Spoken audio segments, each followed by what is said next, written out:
morning. Please grab some lunch if you haven't already. We don't want to be moving around too much once the presentation starts.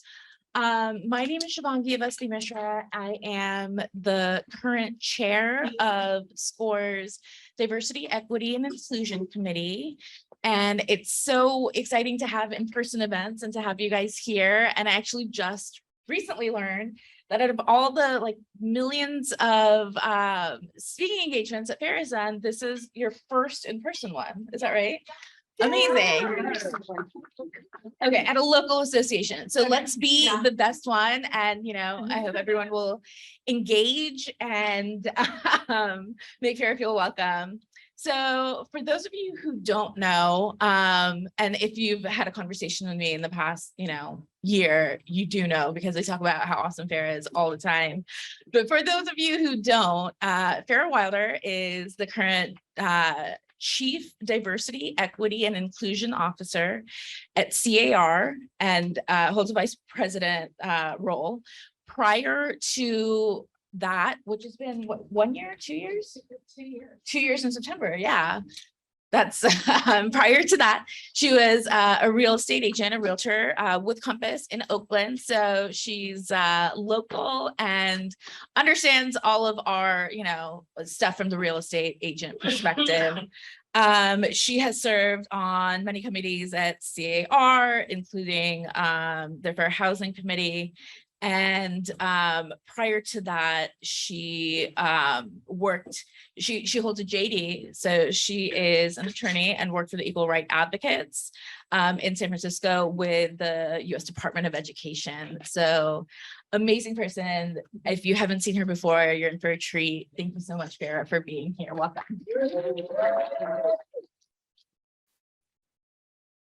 Thank you for the warm welcome, everyone. I love the woo-woos. And I also have to say, you're so lucky to have Shivangi. I've had the pleasure. I think I met Shivangi like day one or something. I feel like there was a panel. As soon as I got this job, I had no idea what I was getting myself into. And there were panel discussions right off the bat, and Shivangi was moderating. And she's on our diversity committee, and I have learned so much from her. And I'm sure we'll all learn from each other. So I have PowerPoint slides, but if there's questions or if there's something that's not on a slide that there's a burning question about, let's talk about that, because how often this is the first time I've been to a local association in this capacity. So let's make it a presentation that is actually answering your question. So let's see. So I will go through my slides, and I'm going to first ask you to pull out your cell phones, because there's a poll to get started. And I promise there's not a ton of polls. And I know y'all have your cell phones. I was a realtor. Like if I was, more than 6 feet away from my cell phone, I'd start twitching. So let's pull out those cell phones and get started. So first, it's me. So we're going to talk about basics, and this poll has to do with the basics. We're going to talk about the importance of diversity, business tips, and resources. So this is really a diversity talk about, just the diversity aspects that you can use in your everyday business as a realtor. So sometimes we talk about local associations and leadership, but this is really just for everyone. And what I will say is that diversity, some folks think, diversity is kind of like a special interest club, or it's over there, but diversity is good business. Diversity is about making sure that your business reflects your community and making sure that you're actually able to serve each and every person that you might come across in your business. So it really is an important key aspect of organizations and businesses. Okay, so basics, and I'll see if I can try to use the remote. Ooh, there we go. Okay, so here's where we're going to do the poll, and I think that's PL6DYZ8P. So if you can go to this website, and I'm going to look at we can look at the results together. It's basically, how familiar is everyone in the room with diversity, so we can kind of figure out where we all are.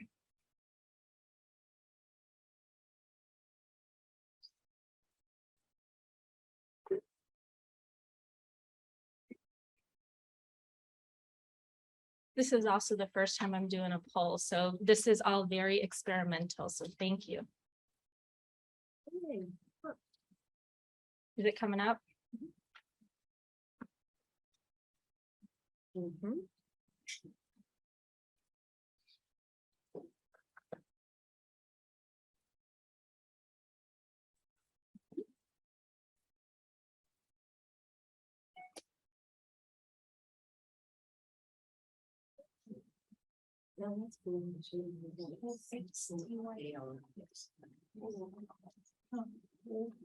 Is that a little too small?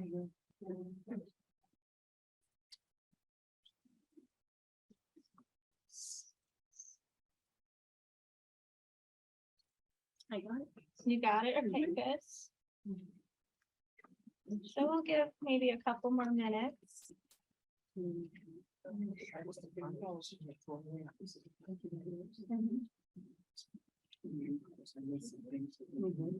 Okay, so I think, we'll go on, but if you're in the process of keep doing so, what it looks like is that most people here are somewhat familiar with diversity. We've got some folks who are very familiar, moderately familiar, and some who are not totally unfamiliar, but still kind of new. So what I do in every single presentation that I give about diversity is talk about definitions. Some of these definitions may be familiar to you, but I like to at least, get us all on the same page about what we're talking about. And also, this is your presentation too. The association has the presentation, so you can use the definitions, the terminology in here, in your businesses and with your communities. Okay, so the first one is diversity. So what are we talking about when we say diversity? This is just simply the who. It's the mix. It's not just about race, but it's all kinds of different factors that encompass our identity. So it's gender, race, sexual orientation. If there are folks who might have disabilities. And at CAR, we look at whether it's a rural community or an urban community. And so it's essentially bringing together a lot of different identities to promote different thinking. That is, when we're talking about diversity work, that's what we're trying to do. So equity. So we get a lot of questions about equity. It's in my title. Some folks go, why are you using that versus equality? Some people feel some kind of way about that. And so essentially equity, and we have a picture here that kind of makes it more visual for folks. It is essentially, crafting solutions, accommodations, policy decisions that take into account nuances in need across groups. So think about this. I love this example. I can't take credit for it, but some of us wear glasses, including me. If everyone had the same prescription, some people would be able to see great, and some people would say, these glasses don't work for me. So essentially, equity is something we do in our businesses all the time. You have folks who have large families, they need something different, maybe, than someone who is a single individual. So it's just taking into account those differences in need. And so when we're thinking about our businesses or our organizations, you might think, what needs to change in these systems or policies to make sure that we're supporting everyone? So if you're active at your association and you have meetings that start around 3 or 4, maybe there are folks who have kids who can't make those meetings. So equity would say, let's find out about those needs and make sure that we can accommodate more people at our association. So inclusion. So that's also a part of my title. And some folks just say diversity and having the mix, and they're thinking about that. But inclusion is actually a really key aspect of diversity, because you can have a mix, but if there are folks in the room who don't feel like comfortable saying, what they need or participating, then you actually might not be harnessing all of the power of that diversity. You might not be making sure you're understanding all the needs in your community. So essentially, inclusion is how a group functions regarding whether it acknowledges, welcomes, accepts different approaches, different styles, different perspectives and experiences. It's really about doing the right thing, but also making sure you're inviting everyone. And that if there's a leadership role, let's just say you own a business or a company, like you might have diversity, at one level, but does everyone have pathways to leadership or to management? So that would be, kind of your inclusion principle. Okay, and then bias. So this is a definition that I've added to this presentation recently, because bias is really important to understand when we're thinking about diversity and also fair housing. So the definition of bias, and we talk about implicit bias a lot with fair housing. So if you've been to any fair housing presentation, you've probably heard about bias, but we'll go over it again.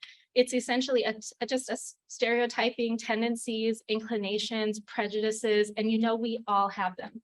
So this can help us, kind of understand if we have them, what can we do to make sure that we're aware of them so we don't treat people differently inadvertently.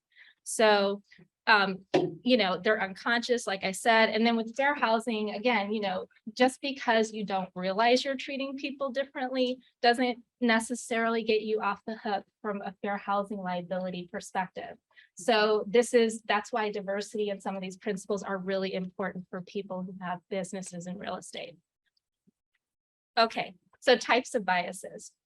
So there are a lot of different kinds of biases. There's like over 100, but there are 4 I just wanted to point out because I think they're really important to recognize when we're thinking about this.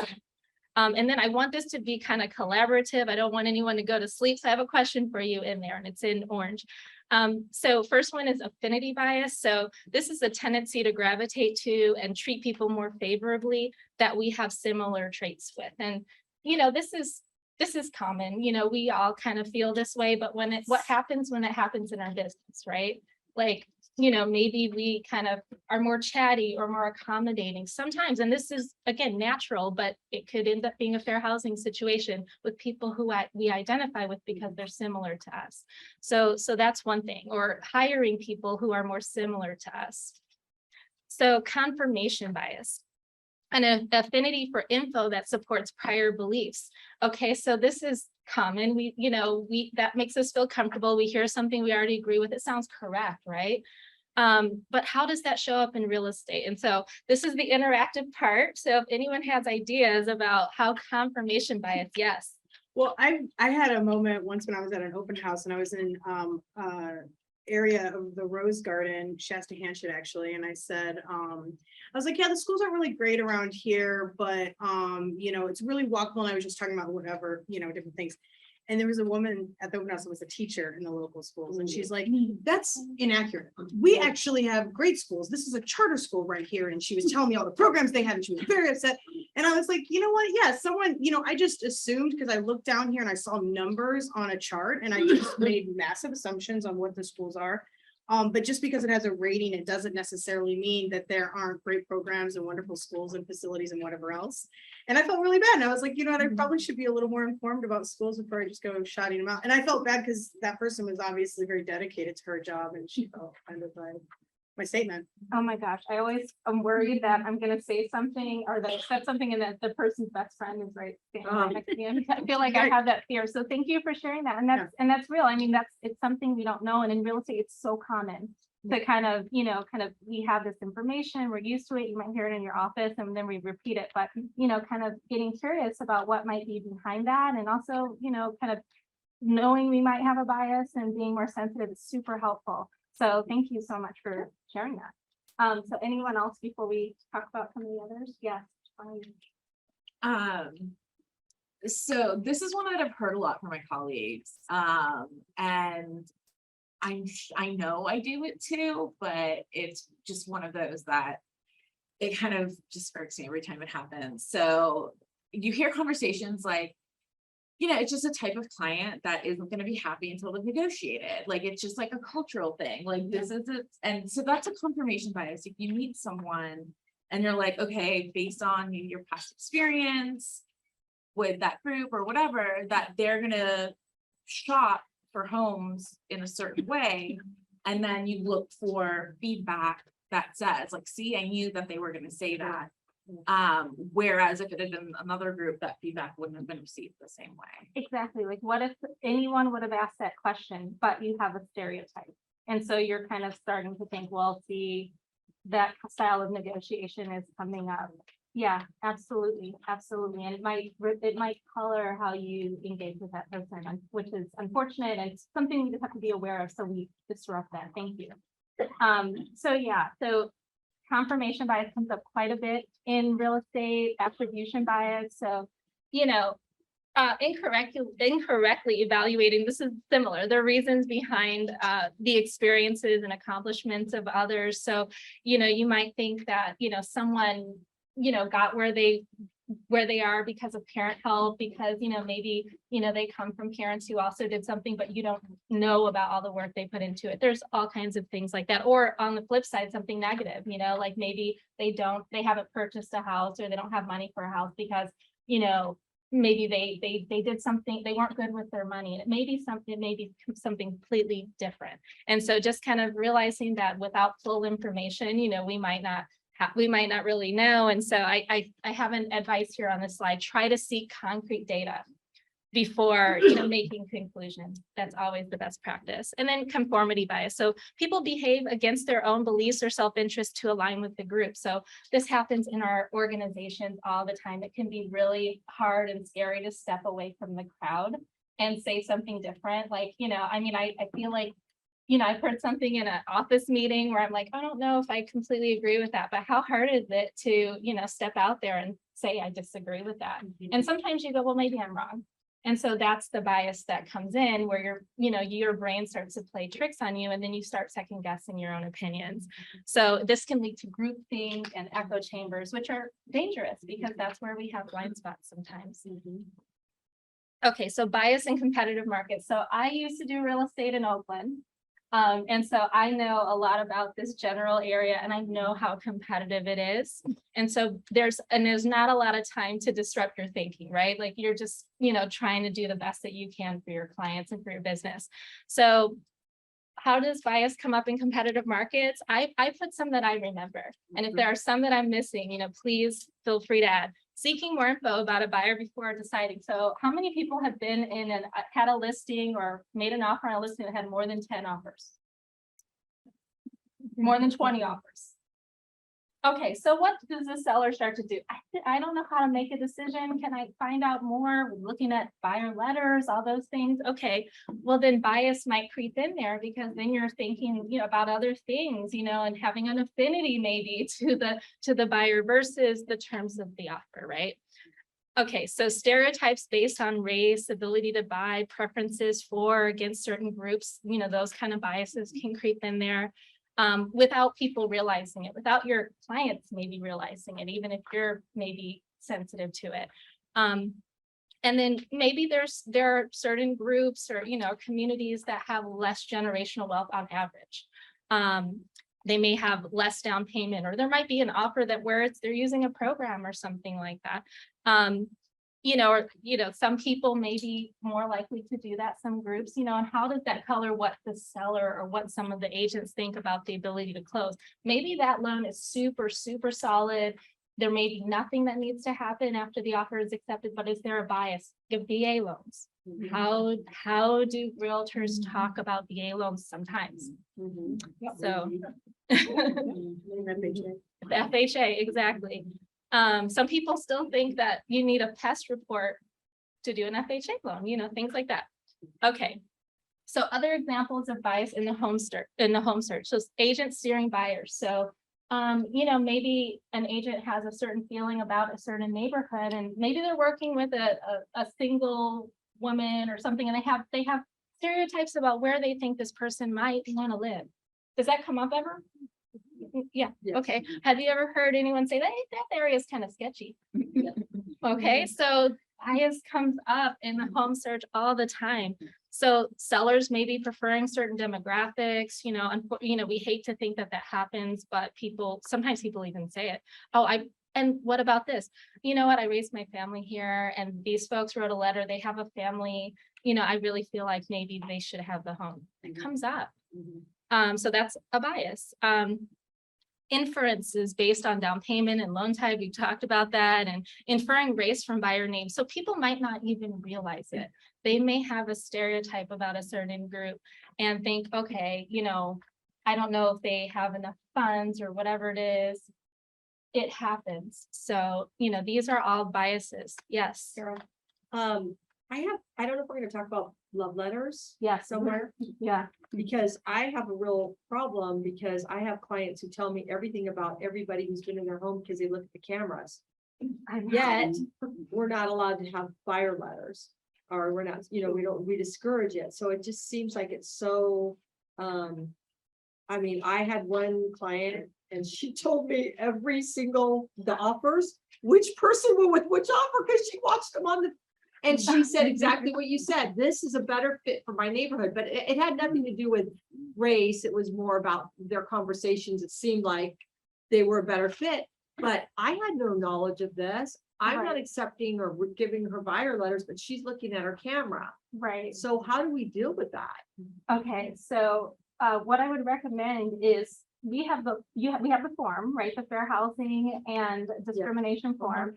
And so I would start there and say, look, there is a huge liability of picking, the person based on demographics. There are 22 categories listed in this form. And so, say it's not worth it to have that kind of liability. And also it becomes a liability for me if I help you do something that is illegal. So I would start there and, Well, hopefully, we also have to ask them when we're doing the listing, if we use a CAR contract, if Yeah. they want to look at letters. yeah. So the conversation comes up now every time, That's good. because Yeah, I just switched to CAR's listing agreement, so I didn't have this conversation prior yeah, and explain to them why. And I'm not as concerned about people being blatantly discriminatory, because nobody will ever admit to that.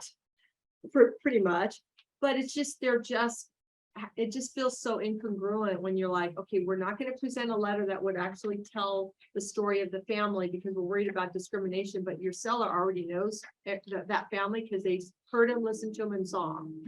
I have another thing. I don't know why my phone is buzzing because I have this. We're I have, texting you. I have another thing that you could do. This is what I had started to do too. And I'm not saying I was perfect because, so full disclosure, I was telling my clients, like, it's competitive, Yeah. write a buyer letter. Yeah. Now, look, when you know better, you do better. Yeah. Right? So something else that you can do is take those offers and put them in a spreadsheet and take off the names. And just try, That's true. try to help them, kind of look at the things that they can look at that are legal to look at versus, the story and the demographics. Because if it's family and, they might be mentioning holidays that reveal their religion, there's a lot of things in those letters that potentially could lead them to have a bias based on a protected category. So. Yeah, I was just gonna say, that's what I always present in just in a spreadsheet, and it just usually has the agent's name so that I don't get them mixed up, like, Right, and then right. that helps with me. I even save it under the agent's name, and then I'm just dealing with the agent's information. That way I know who to talk to, whatever. It kind of keeps me in line, but then they have no idea who it's coming Well, from. and most just of the time, price if you have terms, multiple offers, who turned in you'll their do that. disclosures, But if you have like one or two, you don't always do that. And in this case, this Yeah. one lady, she was adamant about reviewing everybody. Most people, they're like, I don't care, just give me the best, bottom line. But when you're in the situation, and it wasn't because she wanted a certain look for her family, but I just think it needs to be a conversation, and there needs to be a little bit more help with how we get through this process, because I feel it's a detriment to not be able to write letters. Because sometimes the story because our perspective is different. My perspective is not looking at it through the lens of being discriminatory, but then they're looking at their camera, so. Right, and so we have two more, but when we'll talk a little bit more about buyer letters, because it's a huge thing. So we've got you here and in the back too. Yeah. So it's also just not the sellers. I mean, buyers walk through and they're saying things. Yes. And it's just, I always disclose, and it's really good that I think most agents are starting to get on board where they put it in the MLS. There are cameras and they can hear you. They can, or there's a, we need to keep that up because Yeah. it's so important, because it's, you can't control what your buyer's going to say, right. but there are things that, can be very inappropriate. My clients, my sellers, listen to everything. Yeah. They're listening, oh, that person said this, that person, they're not gonna make an offer because they said this, they said Yeah. that about, they commented that I was a Raider fan or whatever. Something, Right. It's just. And that's even a bias too, right? Yes. But I So, mean, whether it's a legal, bias, but you'll see that these categories are pretty broad, but yes, that's a good thing. I good don't thing like to the whole remember. camera and The camera thing is, the whole listing, and I don't like it at all. I know, it does feel like it's setting things up for potential Yes. issue. Okay, yes, one more in the back and then we'll. Yeah, what was the name of that form you mentioned with those 40 questions or so? So it's fair housing and discrimination advisory, and it's attached to the front of the purchase agreement and the listing agreement. So so go through it with your clients, because that way it's not on you and it's all down there, and it shows that it's based on the law. It's not something that, you're saying. So that can help you, because of course, then when people start thinking liability, is that really worth it? Okay. So networks of value. So these are, okay, so again, more items for conversation. So there's a book by Elizabeth Corber Glenn, and it's called Race Brokers. And I think I have a link to it at the end of the presentation. And she did a study, she's a professor, this is in Texas, and it showed how agents were essentially, in the way that she observed it, it sounded like this could have been the 50s or 60s. You know, a lot of agents were kind of assuming where their clients might want to be based on race. I'm not saying that this is happening here in the Bay Area, but it could be. And I think that she's raising questions that are really important for us to think about. So the questions that were raised for me after reading that book are, how does bias or perceived return on investment play a role in some a sphere of influence? And we all know SOI, so I've abbreviated it, or where agents prospect. So are agents doing certain kinds of prospects that they might even associate certain races with having higher incomes, or having, you know, or certain neighborhoods, you know, are there biases as to how people are prospecting? And, you know, if you live in a community, certainly it makes sense, you know, that community to like have that be where your firm is, but, you know, are even offices locating certain places and not others? So, you know, if you have a company, you know, do you have agents who can service the entire community? Yes. Good morning, good afternoon, Sarah. Thank you for we hear it all the time, and I'll tell you where it happens most often. Yeah. And I probably live it more than 1,000 times in my career. Is I don't want to work with first-time homebuyers because they're more work, and I just my team is selling my work to or more. I make more money selling work to the community. That is really. And what happens if people, you know, approach a realtor and that realtor has that perspective and decides not to work with them? Well, what if it's a fair housing?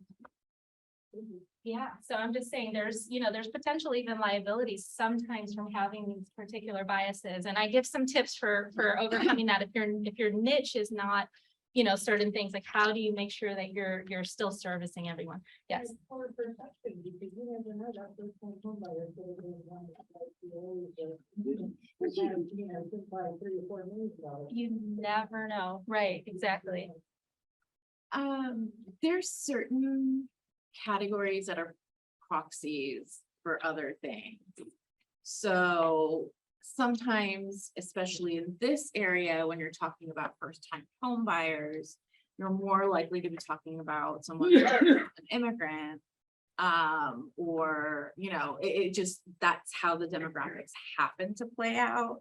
But by calling it something else, you're still having that impact of generally discriminating against one group, but saying like, well, no, I only work in, you know, Los Gatos, like that's just where I work. I won't take on someone who wants to go into, you know, somewhere else. Right, exactly. And sometimes it can be associated with a certain race or a certain, you know, kind of demographic, you know, and I raise these things because at what point, you know, does it become you're maybe potentially treating people differently and they happen to be a certain race or, you know, national origin or whatever the case may be. And so I won't go through this slide. We won't discuss every question, but it's just food for thought. You know, do some agents have assumptions about whether someone can afford to buy based on what they might call it this, but it's actually associated with race, age, things like that,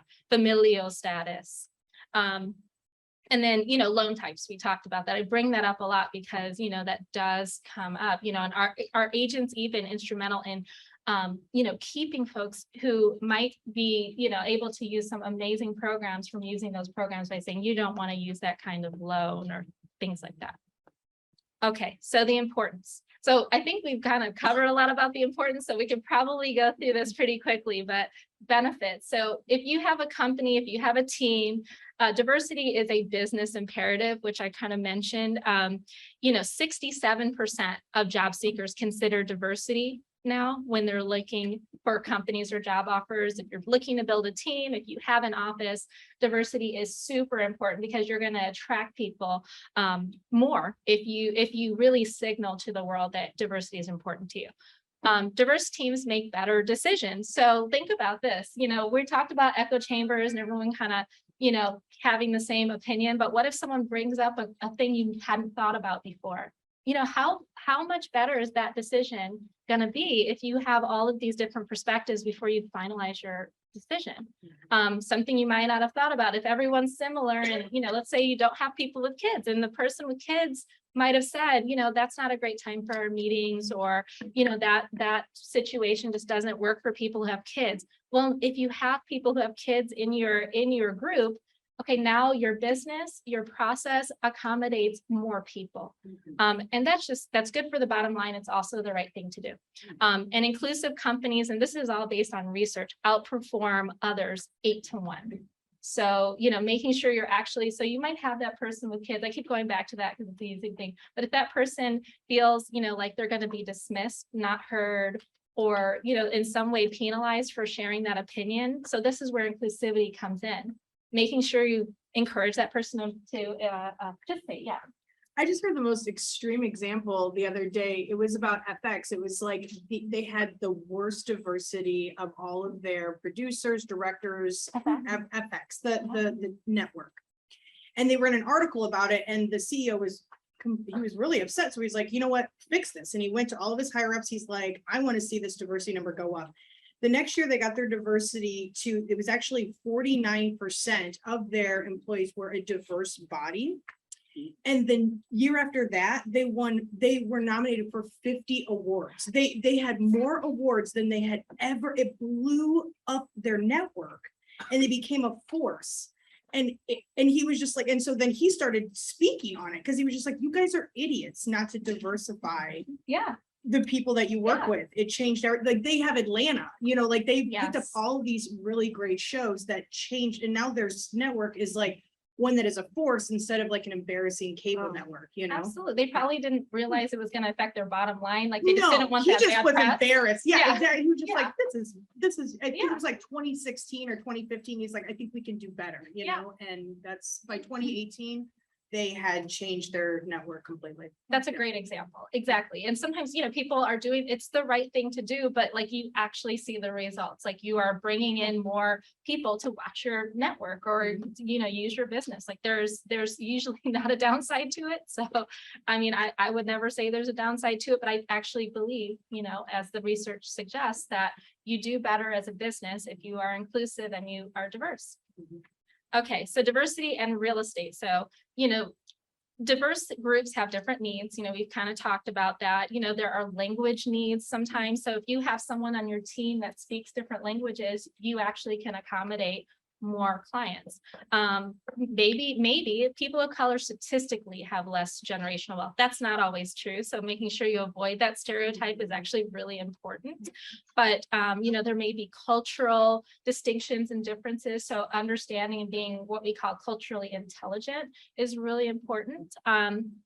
Caregivers may have different needs. I'm a caregiver. And so, that's not something that's always on everybody's radar, whether you have an ADU or they need an ADU, things like that. Seniors, people with disabilities, bias is a liability. We've talked about that. And then diversity is here. Our communities are very, very diverse. So, really making sure that we're in touch with our biases and able to work with diverse clientele is really important. Okay, diversity and fair housing.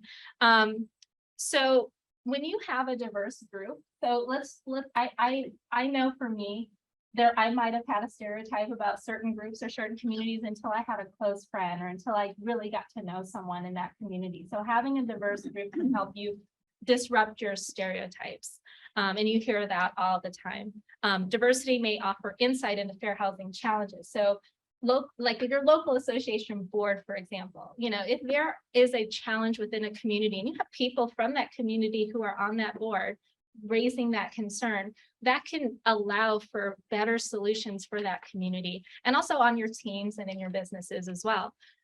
Diversity training offers anti-bias tools. This does not purport to be an implicit bias course or a diversity training. We're just touching on the topic, but when you really go deep there, you do get some tools to help you disrupt those biases. And then fair housing and DEI require awareness of bias. So, this can really help you in your business, help you comply with the law. So it's really important to consider diversity. Relevance of history. I'll go through this really quickly. We get a lot of questions when we start talking about realtors and fair housing history. It is not pretty. If who's read The Color of Law, there's a lot of information about the Bay Area and The Color of Law. It's really, really terrible. And this history is important because it helps us properly diagnose why we have the disparities that we're seeing today. So I've heard people say, well, I think we need to have more home buyer education in certain communities. Maybe they just need to manage their money better. But if you really understand the history, because I know I've had clients who, take gap years and whatever, but they have generational wealth that helps them purchase home versus others where their parents were excluded or their grandparents were excluded. So understanding the history can help us be more sensitive as to why some communities have an easier time than others. And then it can also help us understand the lingering biases. So a community does not have to have been in the United States for generations to experience bias in their home buying process. Because in the United States, there are certain communities, even right here, that used to completely exclude people of color of any ethnicity. And so understanding that was that bias, and sometimes what we see gets reflected in our opinions because that's how the brain works, we can understand how that develops and how to disrupt it. So I won't go through that, but that's essentially what that slide talks about. So just a quick overview about realtor history. So realtor associations formed mostly in the early 1900s. I think San Jose is like 1903 or 5 or something like that, maybe even before that.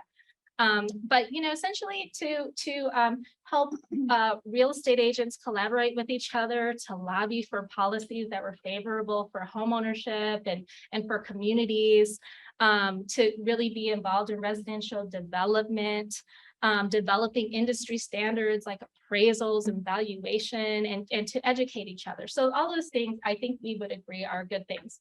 But in the beginning, these were exclusionary organizations. And I will say, even certain, you had to be white, you had to be a man, but not every white man could even be in these early associations. Like, there were stereotypes about class and things like that. And then women were not really allowed to be involved until the 1920s. People of color were excluded wholesale until the 1960s, and there were lawsuits. So with this history, we have never really, until now, completely explicitly talked about it. And so now we still have diversity issues because we haven't had, a time where we're going to be inclusive. We're going to actually try to make sure that we rectify this past. So that's what we're doing right now. That's why I'm here. So let's see. So how did realtors in the past, really quickly, embed, this discrimination? What were some of the policies? So the Code of Ethics. So the 1924, and this is a little bit small to read, the 1924 Code of Ethics, and if you read The Color of Law, it's in there. It said, you might not be able to stay a realtor if you bring anyone who is not a harmonious characteristic or demographic into a neighborhood. So that meant that you were to steer people of color away from exclusively white communities. That was a rule that our associations had. Restrictive covenants. So realtors were to respect if a community had a restrictive covenant saying certain races could not live in that community. And actually they coached each other, if they were developers, to put those into their developments. And then the Federal Housing Administration. So around the New Deal, the 1930s, lending before the 1930s was pretty harsh. You had to put like 50% down. There was no standardization. So the idea was to have a government-backed program to make sure that financing could be available for people. And also people had terrible loans that they need to refinance out of. So the new policies in the 1930s actually created the middle class. Like they were really good. We see them as beneficial now. However, realtors were already excluding people based on race. They were already steering. So the redlining maps that were developed by the government pretty much came from realtors lobbying the government to tell them that this is how you should do this to make sure that these communities maintain their value. Because exclusively white communities were seen as more valuable, and that was at the time of something that realtors felt was important to protect. And that is terrible. It's terrible to say. It's hurtful for me, but that is the truth. Okay, so let's move to fair housing testing. So we have fair housing laws, and one of the main ways to enforce fair housing laws is to do fair housing testing. So that's a secret shopper program where people will go and, you know, pretend to be trying to rent a house, pretend to be working with a realtor. I want to buy a house. And then they see if they're being treated differently, because it's hard for me if I go and try to rent a house to know if someone's treated differently than me. But if you have two people who have the same qualifications who go try to rent a house, well, they can come back and compare notes. And so that's what that is. And so I want to put on the radar that testing is going to be more frequent coming up. There is so much more funding for fair housing testing these days, partially because of the Newsday investigation. So the Newsday investigation came out in 2019. I have a link in the resources here. It showed in Long Island, New York, realtors were highly likely to treat people differently based on race. And so because of all of that, and also because, you know, I would say it comes from the federal government, the Biden administration is more funding of fair housing programs. Testing is happening, including of real estate sales. So there was a test in the Bay Area in Northern California, and the results were not good. And this was of rentals. And I have a link to the article here, and I just have the results. So this was of source of income and race. So the worst statistic is what came out of Sonoma County. 92% of the landlords were found to discriminate based on race and or source of income. 92%, and that's a liability. So it's important. And this is, you know, not always people doing this intentionally. You know, remember, we all have biases. So it's really important for us to know our own biases and also to help our clients understand their potential biases, because it's very common for these things to happen. And many people are not out there intending to treat people differently. So best practices, use an intake form. So have a form where you're asking the same questions of everyone who comes to you. I used to do it. A lot of companies have them now. There are ones that you can find on NAR's website. Use consistent practices. So if you only show houses to people after they get pre-approved, don't deviate from that, because, you know, that could be the day that a fair housing tester, you know, is testing you. And then show everything that meets a person's criteria. So don't exclude neighborhoods or decide, you know, the school districts or anything like that. Just show them everything, let them decide. If they ask, you know, give them information. So I have here, avoid school and neighborhood recommendations, and we talked about that. And the reason why is because we may have biases. I mean, I know there's neighborhoods I really like and want to be in, and sometimes we don't realize it, but we're putting those biases onto, you know, what we're showing our clients. So remember that our brains do this, and find ways to just inject consistency into that. Yes. So going back to the schools, I mean, using a website is technically data, right? Yeah. It's not based on like a personal preference, like, oh, I prefer this school or this school. So if we're using that data, then how is that like steering them? I would say let them do that. So if they say, you know, I care about schools, you can give them a website and say, here's information about, this is the information I know where you can find out about schools, and then ask them what neighborhood after they look at that they want to attend. That's what I Let them recommend. specify the school Let them do district. Yeah, because, and I know, like, this is so different than what I was taught too, but, you know, again, when we know better, we can do better. And also it came up in the Newsday investigation that the agents who were found to be steering, some of that steering was based on schools, and they were caught on camera. I mean, it was highly embarrassing for them. And also for some of them, the fallout is still happening as far as them, you know, being investigated. So it's really important to let them be in the driver's seat. Okay. So just a reminder, there are 22 categories in California that you're not supposed to treat people differently based on. And look at this one all the way at the bottom, any arbitrary characteristic. Okay, so it could be anything. Someone has a lot of tattoos, they see them on the camera and they go, you know what, I don't really like people with tattoos. Now, this is not a given that this would be a fair housing issue, but potentially, if someone makes a complaint, it could cause a problem. So I'm just highlighting that it's not just race, there are tons of categories in there. Okay, so business tips. Diversify your marketing. So something that you can do. So again, a harness, yes. California, go to the cameras, especially recording sound, without the knowledge. Oh, yeah, yeah, The other part. Yeah. Yeah. It's a late state, so I also talked to you on that, if somebody can hear the comments and come back and use that video, if they didn't know they were speaking, it's being recorded.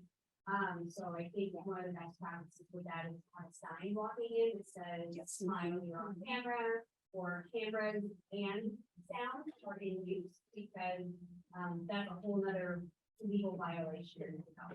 Thank you for saying that. And I'm probably going to use that in future presentations because that is true. And it's the reason why in California, you can't secretly record people when you're doing fair housing testing, because you're supposed to have their consent. But that's a good tip for the sellers. And also, should they use data that comes up based on their listening to, the recordings or watching the recordings, that could cause a liability, especially if they mention it. So, yes. And you never want to be a broker or anyone who's trained in coaching people on what to say, because there's plenty of buyers that walk in the house and they a good coach, so you can tell exactly what they're making in the video. Oh my gosh. See, I didn't even know that. I guess this is a new thing with all the videos happening now. But yeah, absolutely. I think it's really important to recognize the dangers of the recording and the videos. So diversify your marketing. And something that you can do if your company is really committed to diversity and that's a value you have, put it on your website, but make sure that you are also doing things with respect to diversity. So because there's a joke that they often say right now, during Pride Month, you get a lot of rainbow washing. There's rainbows everywhere. You don't want to be the rainbow washer or the person who says, or the company that says we care about diversity, but then your team has zero diversity when you look at it online. Like if you look at all the Asian pictures and it doesn't visibly look diverse there. So make sure that you do have diversity, but it can be a great way to attract people to your team.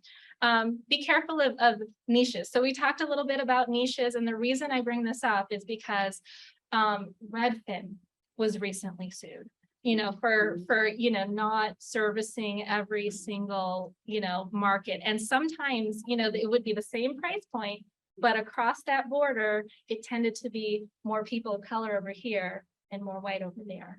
And so, and I'm not suggesting that, this is something that, is completely a liability, but just be aware if your office only has, a certain small neighborhood, although there's other neighborhoods that are nearby, or they're skipping over neighborhoods and working in this one, but not this one, maybe, have people on your team that are familiar with that neighborhood, or make sure that there's a way to service all of those communities in your office.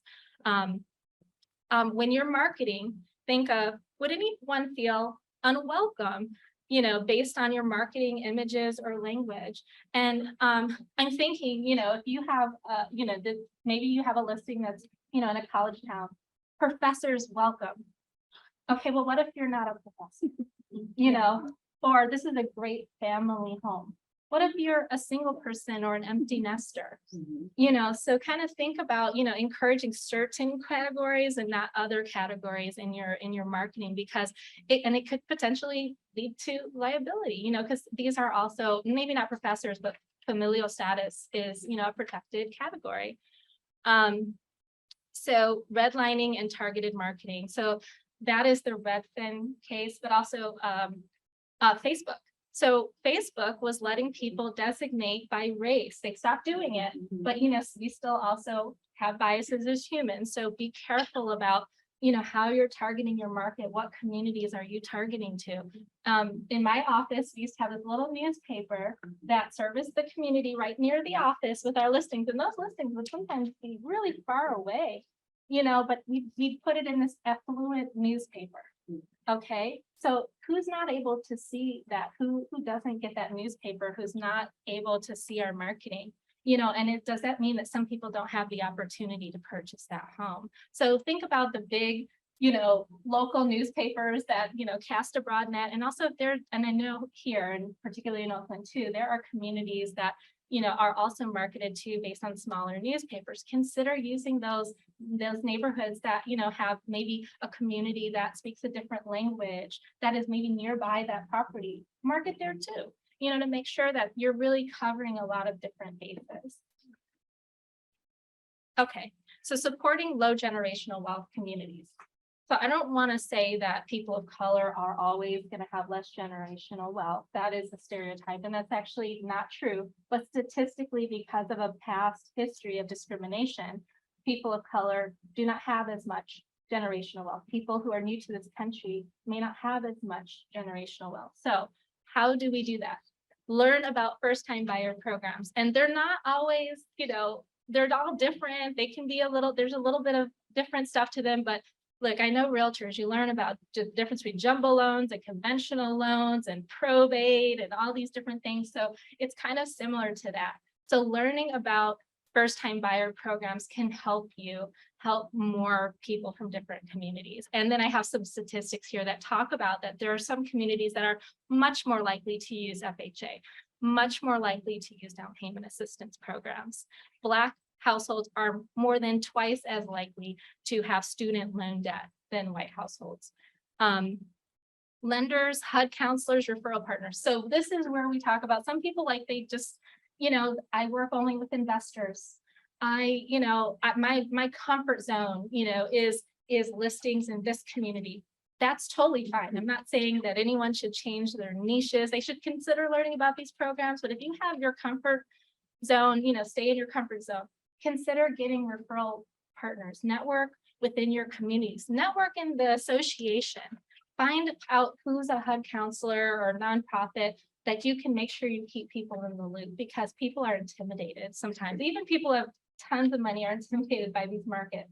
And telling someone, particularly someone who doesn't have parent help, that they can't buy might take them out of the game where maybe they would have had an opportunity. So making sure that they don't, kind of fall off or get discouraged will allow for them to stay in there, and also maybe help protect, you from, any kind of bias or any kind of accusation that you have not wanted to help every single person who came to you. Never tell, so we got that, never tell someone they can't buy. So, we have statistics there, and I have, the 55% of the LGBTQ plus survey respondents said they wouldn't buy in an area they were unsure of being accepted. So, again, people, there are different communities that are coming with different, kinds of concerns or fears. So making people feel welcome and making sure that you have a pathway for them, regardless of your niches, can be really important. Okay, so teams and companies. So a lot of folks are getting teams. I had a team. I could not do my business without a team when I was a realtor, because, it was hectic. And I'm sure a lot of you have hectic businesses. So, think about diversity when you're hiring, when you're partnering, is this someone bringing something different to the table that you don't bring to the table? That can help you work with more different folks. Be inclusive. So, make sure that folks who you work with can offer their perspectives. They might be brand new, but maybe they know something about a different community that would be really helpful for you. Allyship. So allyship is when, you're not necessarily in a community, but, you have that community's back, you stand up for that community. And none of us are in all the communities, but, really making sure that, you can be a friend and supporter to different communities can really help, for example, boost someone's career prospects who's new and from a different community. It can help make sure that, let's just say if you're in the office meeting and you hear some language that's not very inclusive, maybe there's one person who's feeling some kind of way. raise your hand and say, I don't know if we should be using that kind of language, make sure that these folks feel included in our industry so that they stay in a real estate career. And then mentorship. And so my question is, how does something like mentorship, like maybe you're very experienced, how can mentorship help your business? Does anyone have ideas of benefits that you might get as an experienced agent from mentoring somebody new? Yes.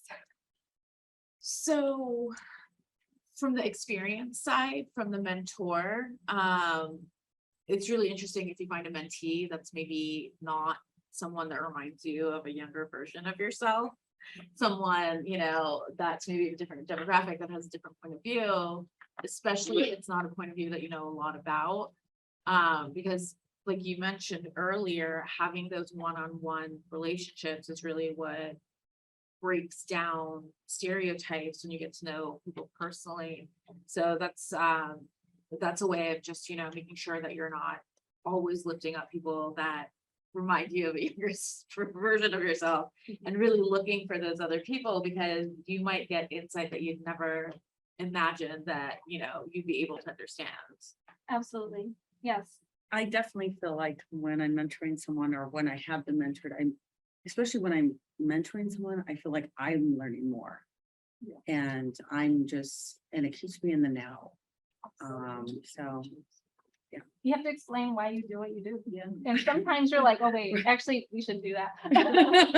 I had a new agent who worked with me. She was brand new, but she had like an MA in marketing.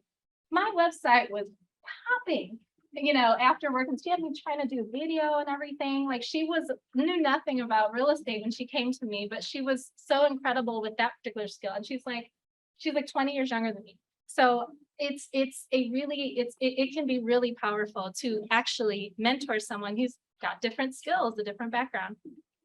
Okay, so the issue with buyer letters, here is that slide. So for anyone who doesn't know, when we were talking about buyer letters, what the issue is. So remember, in buyer letters, people say, I'd love to raise my family, or things like that. Or Christmas dinner would be great in that dining room. Or I have a disability that, requires this or that. We are empty nesters and we want to live right here because it's in the mix, or whatever it is. My wife and I, same sex couple, photos, okay, cute photos, letting you know the demographics. The same with videos, letting you know the demographics of the people, right? Why are we concerned? I think we covered this, but basically, your seller's finding out all about the demographics. So how do you make strong offers with no letter? So I don't want to take too much time, as we only have about 20 minutes, but one tip, does anyone know like how to make strong offers with no letter? I know I talk about the house, you know what I mean? I love the flow of your home. My client or clients, they love the flow of your home, something of that nature, the finishes, the neighborhood, the tree-lined streets, just things that are very like specific to the property, nothing about my clients. And if I was gonna ask you, sometimes I do encourage them to do a picture of their dogs. Is that okay, or cats? What do you think? I've heard that. I don't know. I mean, I think it's definitely staying away from their I personal. mean, from a buyer's demographics. perspective, I don't worry about it because I don't have to coach my client. But then later, as a listing agent, I don't know. Like, I'm just like, maybe you shouldn't pick someone because they have a cat. I don't know about that. I mean, I feel like that's a good question. One thing I would recommend, this is an open question. I don't have an answer to that because it isn't about, the buyer or the seller. I mean, I guess they're a pet owner. Does that put them in the arbitrary characteristic I know, that's category? like- That's a question. You have Yeah. to call the lawyers at CAR to find out. Yes. But what I will say is, okay, so, and I'm sure everyone here does this, but this is something that I say, especially to people who are looking to purchase a house, look at the instructions in the MLS, call the listing agent and find out what's important to them, and write the cleanest offer you can, and pick up the phone when they call, because you'd be surprised. I was in the dentist and someone else got the house because I didn't pick up right then. I called right after I knew we were in the counters, and they said, yeah, we didn't hear back from you. What was the other one? Pick up the phone. Sometimes it's as easy as that. I know, it's irritating. I was like, yeah, like I can't even get my teeth cleaned. Okay, so also it's important to remember realtors are a fair housing resource. So all the things that realtors are resources of, right? Like disclosure requirements, inspections. Realtors also need to be aware of fair housing laws and be able to explain them to their clients, because your client, your buyer, may actually be experiencing an issue, and you have to make sure you know how to advise them. Your seller, they're not specialists in real estate. They don't know all the laws. So you are that resource. And there's 22 protected categories. I know if you quiz me, I probably can name them all. So it's important for us to be able to tell the person where to look and to go through that with them. Know that in that form, all of the places where you make a complaint are listed. So you don't have to hold it in your memory. You can just go and look at that fair housing and discrimination form, and it's right there. So, someone is like, you know what, I feel like my house isn't appraised for what it's worth. And I think it's because I had my family pictures up. So making sure that you know how to help them as a resource is really important. We have a new appraisal discrimination advisory as well. So we have a fair housing toolkit. I linked to the most recent version. The penalties for fair housing violations went up. The BFEH changed its name to the California Civil Rights Department or something like that. So the new information is in that link. So you have it now. Okay, lender and appraisal bias. So appraisal bias is a hot topic in the Bay Area and all over the country. The stories keep coming out. So we have a Fair Appraisal Act addendum. You'll see it in our forms. And also there's a letter that that comes up later. So use that addendum to make sure that your clients are aware of what their rights are. Look at it if you have a question. And then for lending, remind buyers that they have a right to non-discriminatory financing terms. So what if, and you will keep up on interest rates and things like that. If there's something a little bit weird, supporting your clients and going, this doesn't exactly look right. Or I had a client who had the same, profile who was actually able to get a loan. So let's look into this. So 2008, when predatory lending was front and center, one of the things that they found, and this just blows my mind, one of the things that they found is that in communities of color, even if a loan applicant was eligible for a regular loan, the lenders were still pushing the subprime. They were making more money doing that. So, and it was in communities of color. It wasn't in And it corresponding. was word of mouth. And yes, they were going door to door. Yeah. Yeah. Even if they qualified for the regular loan. So I think that's where, like, as realtors, having that, like, looking out for your clients is important, because they might not know better, like you were saying. Yeah, like the CFPB. So making a complaint to the CFPB. We have a legal hotline. So if there's something weird and you're not sure if it's correct, we have lawyers on staff who you can call and just ask the question, like, is this standard? Is this correct? So, and we also have our fair housing and discrimination form. I can't say it enough. There are resources there that will help you if you have a question. But yes, that's really true, Shivangi. So the new restrictive covenant law. So as you might know, CAR sponsored a bill that allows for people to mask restrictive covenants that are on their property. So there's also a disclosure required by agents if there's a restrictive covenant on the property. And we have a sample letter in the CAR forms. So you can go there and it guides you through, and you can fill in the information and offer that to your client. And there's a procedure that you can use to redact unlawful covenants that you can go to the title company and they will help you with. And there's also a quick guide and it's linked here. So resources. Okay, so I have a bunch of resources here. There's links for you. So we have all of the multicultural reports. We have NAR's At Home with Diversity, which is highly recommended. They've revised it. So if you took it 10 years ago, it's different now. So highly recommend, continuing to always, keep your information about diversity and implicit bias up. Inclusify, there's books. The Sum of Us by Heather McGee talks about subprime lending. It's such a good book. Very, very good book. let's see, I hope I have a link in there. If you Google the disturbing history of the suburbs by Adam Ruins Everything, this is actually, kind of how redlining works. So some of that history, we have a website, fairhousingcalifornia.org, and a couple of other resources that really talk about diversity and some of the history. And I have one more poll. So if you can offer feedback, and this is not, we won't see it as it comes up, but just, before I leave today, if you can do this poll and let me know how I did, but we have about 10 more minutes. So I am here for any questions that you have. Yes. Okay, I approached you with this at the last CAR meeting, but I want to talk about it more here. You brought up that, we have clients that have language barriers, specifically Latinos. We don't have a Spanish speaking contract. And I think that and then you've also said that as real estate agents and at CR, we are the resource for fair housing. How can we be a pillar of fair housing when we don't offer our clients a contract they can read as they're buying a home? It is something, and I encourage you to keep asking me, send me an email. Okay. Because I can continue to send it over to our contract people, because I will say we've had a variety of feedback on it, and some of it is because there's different Spanish dialects. The contract changes all the time, and so changing that once it changes, I think they find to be difficult. They do have a summary of the contract in Spanish. So, but send it to me and I will continue, because I have said that that's the feed, I pass along your feedback.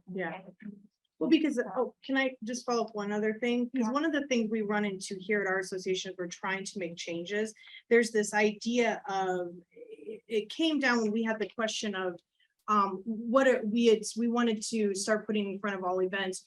What if, or what kind of accommodations can we make so that you have your full participation? So a question like that. Yeah. And the discussion in the boardroom is like, okay, what if they ask a question that we can't accommodate? And it's kind of that same idea that I run into a lot, and I just wonder how you respond to it, is like doing nothing versus doing something and maybe not getting it 100% right, but still moving the needle forward. And I just wonder your thoughts on that, on like liability versus diversity, or where it falls. A great question. It comes up all the time for me too. And so, my thought on it, and this is just my thought, because I do think that, it's really hard. There may be something you can do easily and you're not finding out about it, right? And so that, I think, is a potential issue, because, what if it was a simple thing and you just weren't aware of it, and someone showed up and it didn't work for them, or there was something wrong and they just never came back again, where you could have known. Now, is it a liability becoming aware of it? I mean, if you sincerely try and it's not really that easy to change, I would say, no, maybe not, but what about the liability that occurs when you're not finding out about an issue and the person doesn't come, tells people this place isn't inclusive, people join the neighboring association because they have a different offering, or someone, literally, does, make some sort of complaint or something like that. So I would say, I think sometimes it's better to know, and maybe working with the association's attorney on how, or a consultant on asking those questions in a way that protects confidentiality and that is not, exposing to too much liability, where you're not asking the question in such a way where, it might lead to some sort of issue. But I think finding out more information that can help, maybe asking that as an open question, what could we do, like you said, to accommodate more, of our members, offer us some feedback, might be thing. And maybe even saying, we can't accommodate everything, but we'll do our best. Yeah. So, yeah, I think that's a great question. I haven't followed this in a while, but do you have any stats that you track on lawsuits around fair housing that have happened to realtors? The last one that I looked at was around like ADA and websites. Yes. And that was like, I think over 2 years, it's like 120% increase in lawsuits. There's people who are, there's organizations and individuals who are really looking at that. And so that does come up a lot. And another thing is that disability comes up a lot. And not to suggest that other forms of discrimination don't occur a lot. Right. And some of it is because people don't know, or also there's people not making complaints because they're in the moment and they just need to have housing. Whereas a lot of times, let's just say disability. With disability, it might be someone living already in their current place and they need an accommodation. And also they may have been resourced, throughout their schooling and their life with organizations that are assisting, or they know their rights. Now, I think that these complaints are increasing and our fair housing attorney, does kind of track them. What was the Department of Fair Employment and Housing is the Civil Rights Commission of California. I think something like that. They do track that with them. And so I would visit their website because they issue reports, and these complaints are rising. People are more aware. They're, people are also more, their consciousness is raised, and people are not, wanting to accept, certain things that they just kind of go, that's just the way it is. People are really, making complaints, and actually complaints are good. Because, in our community, we actually don't support, fair housing violations. It's not good for our brand to have, people out there, not doing the right thing. The laws are ineffective unless they're enforced, and as painful as it can be, to have, some of these things come up. It's much better to get to a place where our community really is taking these things seriously than to have some people being excluded. So I would say that you probably aren't going to see as many race complaints and some of the other complaints because of that difference. And I used to work for the Department of Fair Employment and Housing. This was a federal agency, and we had way more discrimination complaints disability complaints, primarily because, it was an accommodation thing and there were nonprofits that were dedicated to it. Not to suggest that there wasn't other kinds of discrimination that were as common or more common than we would see. Okay, so any other questions? I have a question. Yes. All realtors, most likely 90% they're not discriminatory. Yeah. But the buyers and sellers are discriminatory. When they found out when you want to listen, and then they found out you're Asian, the back they won't take, they want the listen for you. And even buyers are like that. So it's a reverse, it's a reverse discriminatory. So like I have in my office, he's my broker. He's Filipino, Spanish speaking, different language. When they come to the office and open the door and they see him, and they're Asian, they won't talk to him. Yeah. It's a reverse discrimination. So how would you resolve that? So, and that I would say, I was an agent out there in the world and gone on listing appointments. And I know what you're talking about. Yeah. And what I would say, and it's hard in the moment, and the laws are imperfect to resolve every single instance of it. But if it's something that you would want to pursue, the complaints apply to not just real estate agents, but they apply to the public. So the public cannot discriminate. So I would say, that's something to consider. But yeah, and also I think we all can do a better job, and this is part of it. We're at the beginning of our raising consciousness in the community of talking about these things, not just within our realtor community. We need to do this in our offices and within each other, but we need to also be making this information available in newspapers and talking out in the community, because some of this is mindset and it's the culture and it's the community that we're in. And it's not like switching a light on and off. It doesn't happen immediately. But as we know, we are not in the same kind of world as we were in 50 years ago, or even 20 years ago, or even 5 years ago. So I think it's a part we have to, even though it's hard to talk about for some of us, it's a sensitive topic, but talking about it and continuing to raise consciousness will also help the greater community as well. There is one thing I need to point out too. If you own a business, like you're independent. Yes. You compete with the one with the name, especially on the high end, like Palo Alto, Los Altos, Los Gatos. And then you penetrate and you have the flyers there. They will not take it. They would have, so to speak, compass, proper, whether Realty World, Keller Williams, they will not budge to take you as a listing agent on that community. So Yeah. how do we resolve that issue? How do we expect them? Do I have to rub elbows with them and drink with them on wine or whatever? Or I will have a flyer that I will send them with champagne, something like that. So I thought about it for marketing like that, Yeah, or give them something very expensive because they're on a high end. right. Okay, I saw the property, the shadows, the photos and all that, but through referral. Yeah, But penetrating them with your marketing flyers or on the website and things, they would prepare white people. it's, That is so frustrating. it is, and sometimes it's like, you know, we talked about those proxies. Mhm. You know, we talked about those proxies and some of the, you're right, like some things are associated more like a bigger company or something. Even though there's people of color, you know, who work at these companies, so there's certain associations. So, you know, I don't have a perfect answer for that. I remember that. And so I think it's about raising awareness and some of the things that we have to do I still identify as a realtor.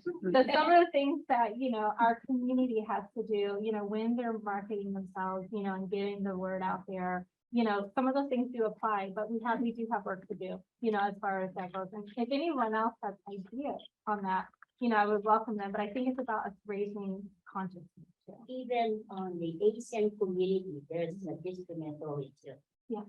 If they found out you don't speak their language and they're not your nationality, they will get the listing or buyer realtor themselves. There's no plans, Yeah, you know, yeah, even in the Filipino community, there's always a discriminatory because we have 7,100 islands. yeah. So I And think. some people don't want to work with people who. are Yes, in their that's community too. So there is a bigger problem we have as an agent, you know. We have to keep talking about it. Yes, we had one comment here, maybe. Yeah, I was gonna say, it all starts with us, right? It's what we allow to happen and what we don't allow to happen. So, for instance, with Keller Williams, you know, when I'm sure Gary Keller was aware, but when he grew his knowledge and depth on this entire issue and just DEI in general, was during the pandemic, and he saw how grossly marginalized people were in that time. He said, this will never occur under our roof, and I'm going to be the first person to step up and take action. And he hired a deed, I mean, they've got DEI committee in every single office that they have now for. And to address this very subject, and he was not different. He knows the diversity is significant, he knows that number one. He also doesn't feel right about anybody not that I get out. And, but it's up to, you know, the leadership for people to bring it to their attention, and then the leadership has to then to take action, because it has to go from the top down and the bottom. So if you don't, if you allow it to happen to you, it will continue to persist for another 100 years. Well, whether you like it or not, it's gonna happen. But it's up to you to be diversified. So what I do, I have 2 Keller Williams that join my company. They are, the other one is, I would like to say, it's a Vietnamese. Mhm, Okay, and the other one is the Ocean, and then I have Filipino, mhm. but I never had any.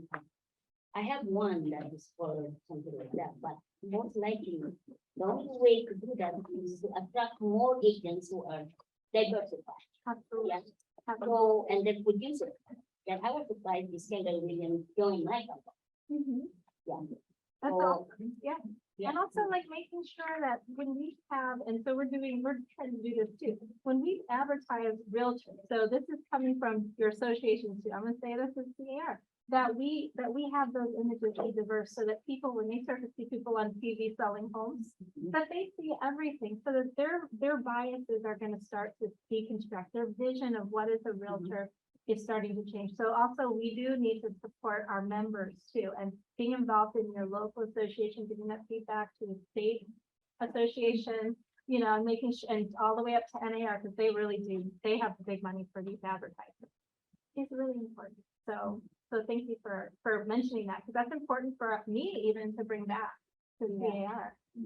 So I would like to see other nationality join a company, which started, so I'm still looking for other. And I have an idea for you. Okay. Make sure that you join all the different multicultural groups and, you know, participate, you know, maybe not even saying, look, I'm looking for people to join my company, but those connections might happen organically, the real tips, Nora, Nara, Yeah. the Alliance, like all of these, Aria, all of these organizations, you know, making sure that you are connected. Yeah, we join them and even those politician campaign.